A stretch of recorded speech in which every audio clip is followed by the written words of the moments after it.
Hey guys, this is Steve Huff from STEVEHUFFphoto.com, and I want to tell you guys the 20 things, yes, there's 20 of them, that I love about the new Canon EOS-R camera system. I'm also going to tell you the 5 things I dislike and wish Canon would have made differently. Let's take a look.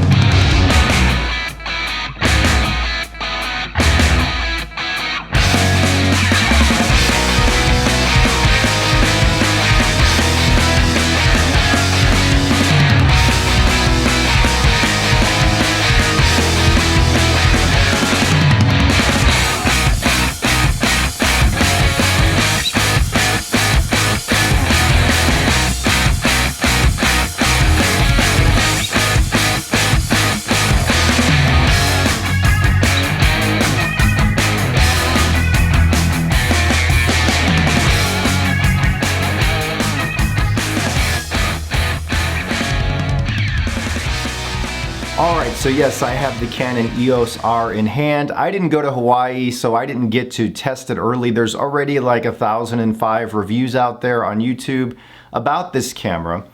I just want to say that I pre-ordered this and I paid for it with my own money. The kit lens combo, and it was like 3,400 bucks, and it just arrived a few days ago. I've been able to go out and shoot photos and video with it, and I want to tell you guys my thoughts on the camera. Now, you can go see all the other reviews. They go over every little detail, what Canon got right, what Canon didn't, but I'm just going to share with you in a real world way. And I also want to talk about this joystick that everybody's complaining that the camera doesn't have. I happen to love the Touch AF. When I look through the viewfinder, my thumb goes down here and I move that point wherever I want it. It's quicker than a joystick actually, so I don't really see what the fuss is about.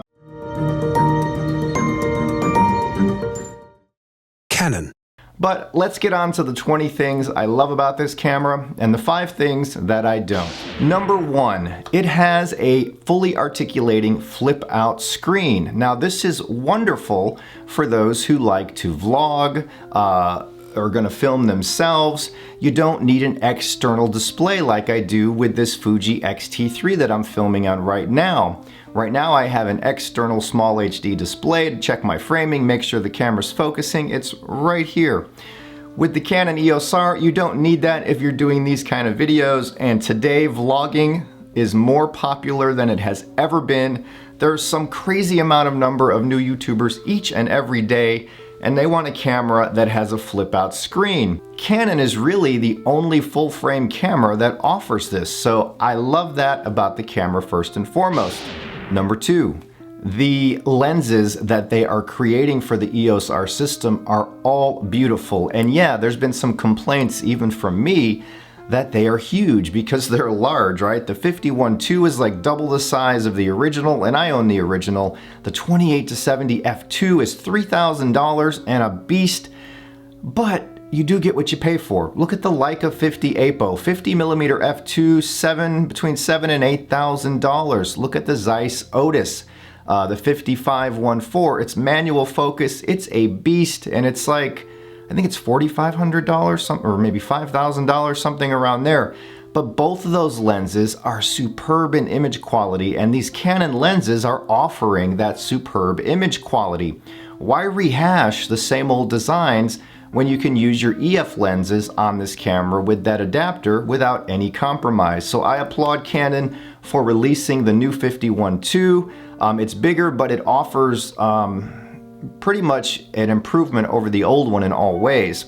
The 28-70 f2, they probably won't sell a ton, but I'm not one of those who see it overly expensive. It's a unique lens, f2 aperture, superb optical quality, $3,000, heavy, but for those who want image quality above all else, there's nothing else like it. The 35-1.8 macro also looks cool, and that one is small, so that will be nice. It's not an L lens.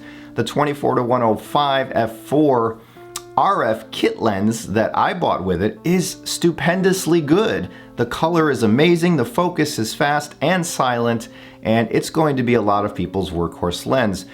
I love the lenses they're creating for the R system, and when Canon releases future bodies, I think we will see those future bodies taking more and more advantage of the quality of that glass. 3, the ergonomics. For me, the ergonomics beat the Sony cameras, and the handling and feel of the Canon feels just right. The grip is just deep enough, and I, for one, after about a day and a half, I really got used to the controls of the camera. I love the mode dial. I love that I can have a video mode set with all my preferred settings, and with the tap of 2 buttons, go back to photo mode with my photo settings. No longer do I have to go in and change the white balance, change the shutter speed when I switch between video and photo, because each one is saved. So I love that fact, and I love the controls of the camera. I, for one, happen to like the touch AF. I just have my thumb down here, and I'm able to move the focus point to wherever I need it. But I was one to never really use joysticks that much. So I do love the ergonomics. The Canon feels great in the hand once you get used to the controls, because coming from Canon DSLRs, it's going to be different. But Canon did this intentionally, and once people use it more and more, they will get used to the controls and it will become second nature. The 4th thing about this camera I love is the battery life. It's not quite up there with the Sony, the new Sonys, but it's not far off. I've been shooting on 1 battery charge for 2 days, and I think I have 40% left.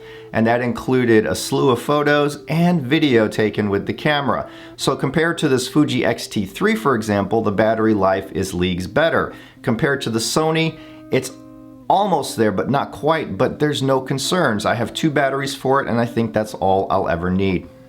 The 5th thing I like about this camera, and it kind of coincides with something I dislike, but we'll get to the dislike later, but I love the 1080p on this Canon camera. I shoot video in a way most people don't these days. A lot of people go 4K, they want 60 frames per second. Some people do 4K 30. I'm still stuck in the old days at 1080p 24 frames per second. I love the look 24p gives. I'm filming on this Fuji right now at 1080 24 frames per second. That's my thing, that's what I like, and I'll eventually one day get to 4K, but probably not until another 2 to 3 years maybe, something like that. But the video on the EOS-R in 1080 24p with that 24-105 kit lens is better than what I get out of the 1DX Mark II. Okay, so now I'm shooting a little bit, just a quick test with the EOS-R in 1080p 24 frames per second. 1/50th shutter speed and f4 using the 24-105. I can see myself on the display, and I can see that it's tracking my face no matter where I move. The focus is really quick. I could put something up, it will focus right on it as long as I don't get too close to the lens, because there is a minimum focus distance, of course. So the lens is beautiful, it focuses quick, it's silent, and so this is what the 1080 24p looks like on the Canon EOS-R, and you just saw the video that I filmed with the Fuji, which was using the 18-55 kit zoom. I think that was at f2.8 though. So here we're at f4, and how does the color look compared to the Fuji? There's probably not that big of a difference. I am in faithful profile here, so the colors are a little more muted. So I just wanted to throw this in to say this is video with the EOS-R. So I love the 1080 performance on the Canon. It's not mushy, it doesn't look like 720p like some of their models did. And you're basically, you know, the sensor is the same as the 5D Mark IV, but due to the new Digigate processor, there are some improvements that are gained, kind of like how the A7R III is a little better than the A7R II, even though it uses the same sensor. So I love the HD video, and that, well, we'll get to the next thing in a minute. So I love the HD video. 6, I love the fact that they offer these different adapters. A basic one to mount your EF lenses without compromise in focus, metering, or anything. This will be the camera with the best adaptive lenses you can get. Much better than shooting Canon lenses on a Sony. You're going to get really quick AF. You're going to get just like you're shooting it on your favorite Canon DSLR. But I love that they offer also the adapter with the control ring. The third option is the adapter with the drop-in filters. So you can choose the ND filter, so that's great for movie makers because if you're out in bright sun and you're shooting a 51.2 and you want that f1.2 look, you normally can't do that because you need to keep your frame rates how you need them depending on what mode you're shooting in. So if I shoot at 1080 24 frames per second, I want to keep that shutter speed at 50.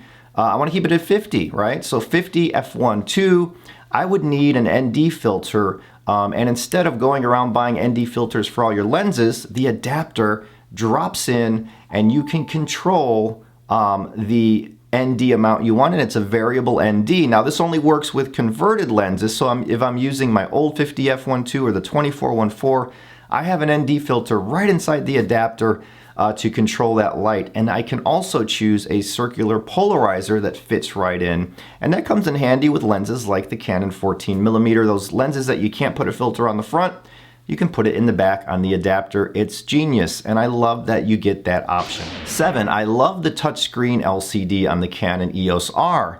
It's very intuitive, it's easy to change menu items, everything is touchable, and you can turn on or off that touch AF where you glide it around with your thumb or finger, and you could even set the location where you want that to start. So I have it set to the bottom right, and again I can just move that focus box anywhere I need it instead of jogging a joystick like 20-30 moves, or let's be more realistic, 5 or 6 moves.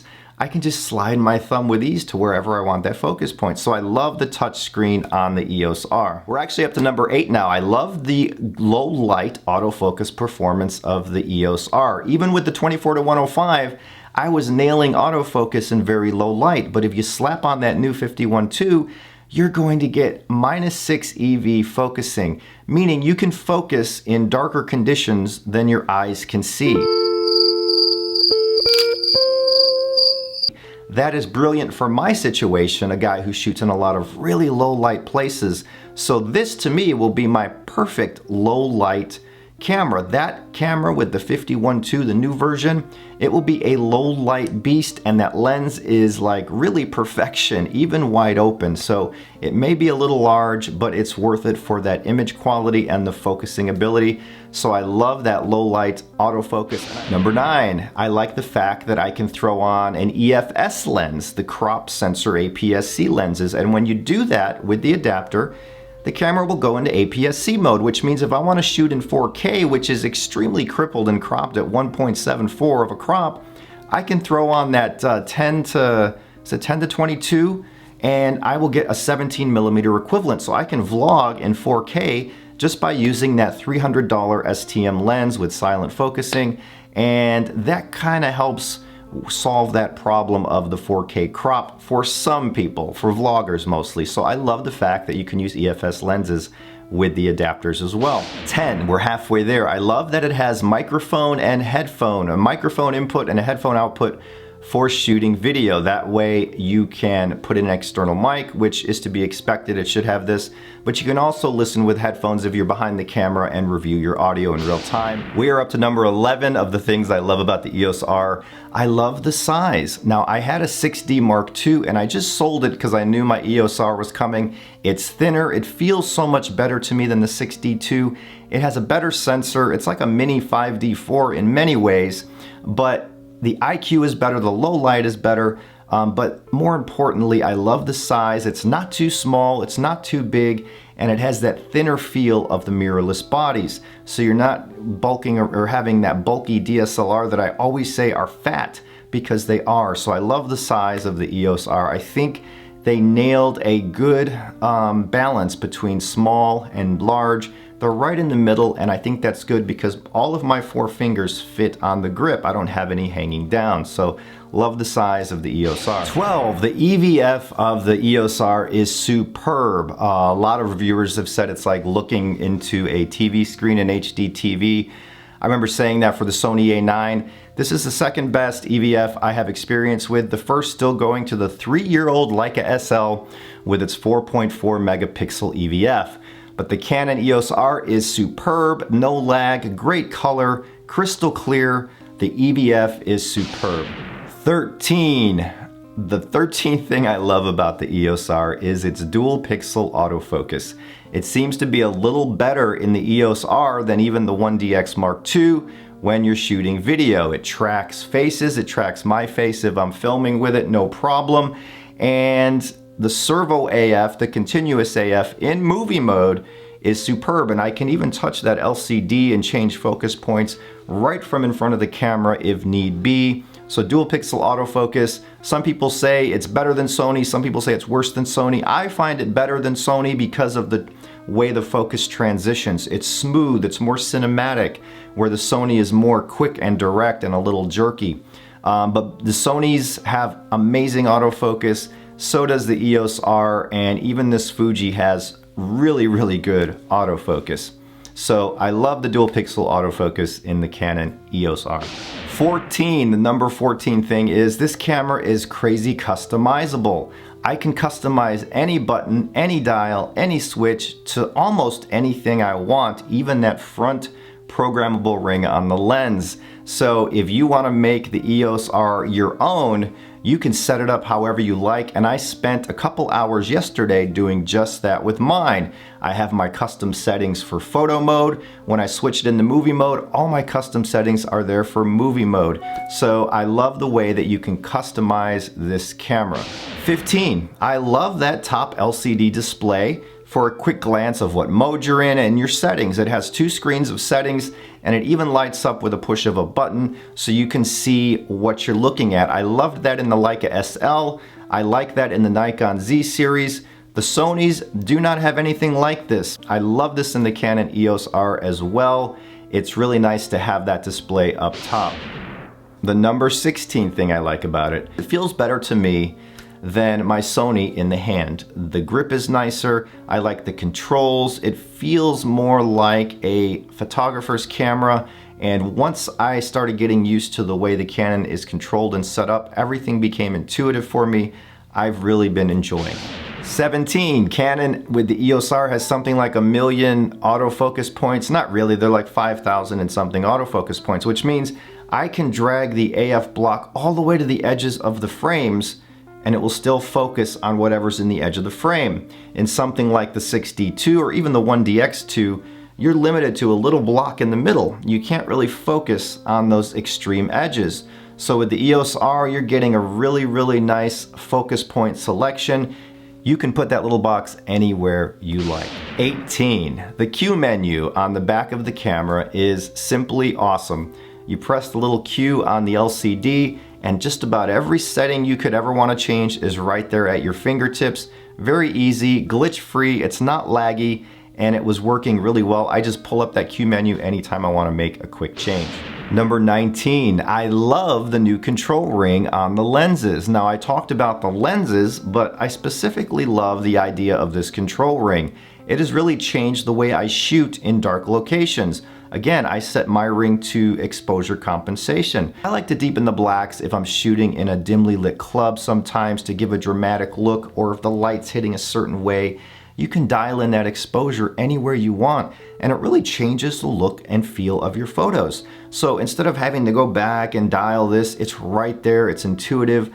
I love that setting, but you can also make that your ISO dial, right? So if you're somewhere and you want to change the ISO, you can use that dial. If you want to use it for standard aperture, you can use that to change your aperture. So I love that control dial on all the new RF lenses. I think it's genius. So what's the 20th thing I love about this camera, this EOS-R? I've watched a lot of reviews on YouTube and read a lot of reviews on the internet, and it seems like a lot of people are complaining about a lot of things with this camera, and I tend to look at things like that a little differently. But the 20th thing I love about the camera is the future possibilities. With these new lenses and with, I think Canon is going to release a pro version of this body eventually. I think they're going to have 3 bodies. I think they're going to have the EOS-R that we have now, which I see as the enthusiast body. I think they're going to make a better body with in-body image stabilization and dual slots to satisfy those who really need those features.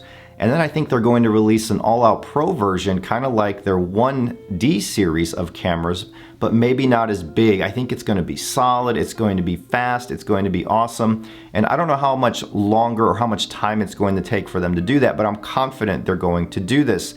I also like the fact that they have already announced they're going to release a firmware update improving some of the things that some have been complaining about. Firmware updates are always awesome, so I'm excited about the future possibilities of this Canon EOS-R system. I would love to see in a pro version bulletproof build like a 1D, but not as tall and huge as a 1D. Keep it small, but make that bulletproof build part of the camera. The 20th thing is I'm excited about the future possibilities. Now let's go to the things I dislike about the EOS-R. Well, it's mostly what everybody else dislikes about the EOS-R. There's no in-body image stabilization. Now, I've never had it in my life up until like the Olympus body started putting it in. And Olympus is pretty much the creator of in-body image stabilization. They were first with it, and then Panasonic had it in the GH5, which worked amazing. The GH5 probably has the best implementation I've seen of in-body image stabilization. Sony's have it in their A series and A9. In the past, in the 70s, 80s, 90s, 2000s, we didn't have IBIS, and we were able to take photos that, people, not me, but some people were able to take photos that were masterpieces. I mean, I've shot work that I am very proud of without any image stabilization. $7,000 Leica M10, no image stabilization whatsoever. My $6,000 Leica SL, no image stabilization whatsoever. Hasselblad X1D, no image stabilization whatsoever. Does that hinder me, my ability to take a great image? Absolutely not. So in-body image stabilization, as much as I don't really need it, a lot of people want it, and Canon should have put it in. Canon should have put in-body image stabilization. The other camera companies have it. Sony has it. Fuji has it in the XH1. Olympus, Panasonic has it. Why they didn't put it in, I'm not really sure, but they should have. Next, dual card slots. That's kind of an important one because almost every camera today has dual card slots. One fails, you have a backup. If you're recording long video at an event, you can have a backup to start recording to, an overflow.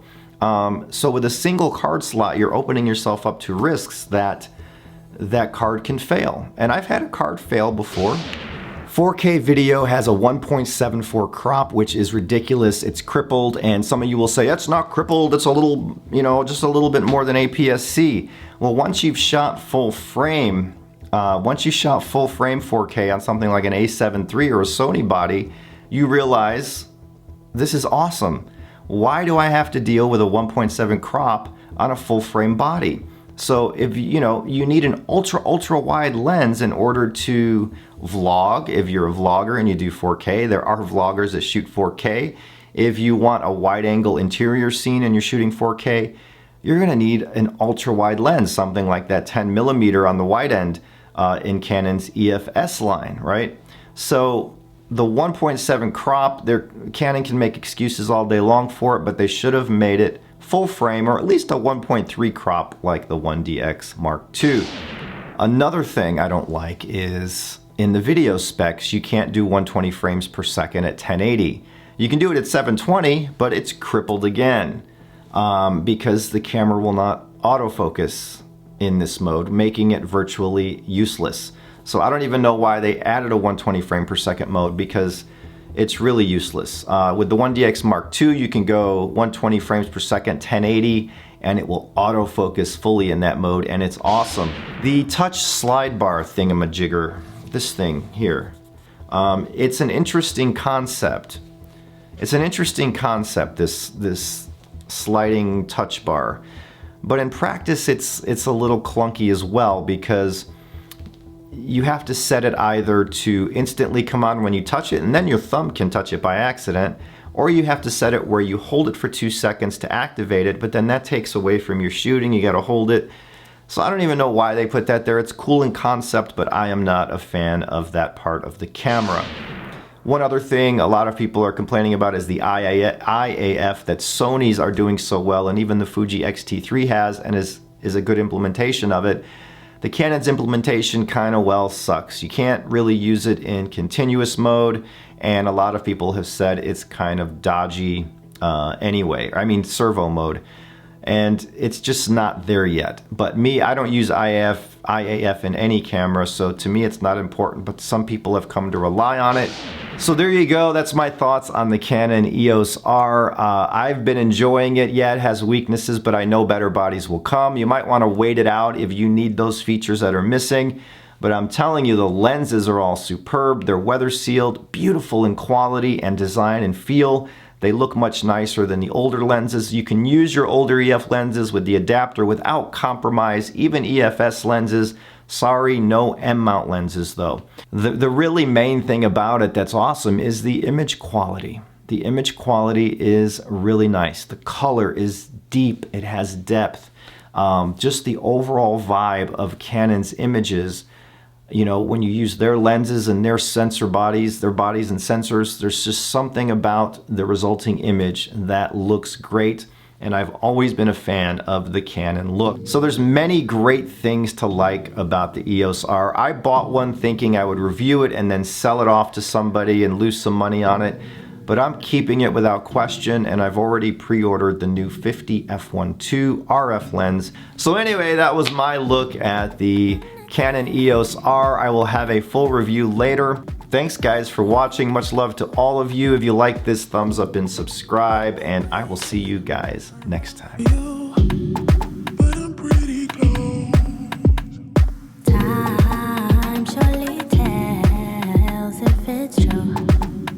Oh yeah, that I'm